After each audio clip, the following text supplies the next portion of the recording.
Hello everyone, আমি সঙ্গীতা। আর আজকে সোমবারে নিরামিষ মেনু। এই যে আলু ফুলকপি ভাজা কালো জিরে দিয়ে, সাথে কিন্তু মুগ ডাল আর একটু কুমড়োর তরকারি করেছিলাম। আলুটা এতটাই নরম পরে দিয়েছি, কিন্তু তাও আলুটা ফুলকপির সাথে বেশি ভাজা হয়ে গেছে। আর এই যে পাঁচফোড়ন আর শুকনো লঙ্কা তেজপাতা ফোড়ন দিয়ে কুমড়োর তরকারি। আর আজকে সবথেকে বেস্ট ছিল এই চাটনি, টমেটোর চাটনি, সাথে কিন্তু পাঁপড় ভাজা।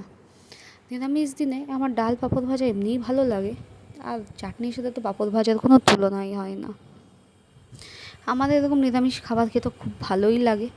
আর সোমবারটা আমাদের যেহেতু মানা হয়, তো অসুবিধা হয় না কোনো রকম। আর ভোলা বাবার নামে তো পুরো সোমবারটা ভালোই যায়। আর ওই খাওয়া দাওয়া শেষে এই যে দুপুরে সব কিছু খাবার পর চাটনি পাঁপড় থাকলে কিন্তু সত্যি খাবার যেন জমে যায়।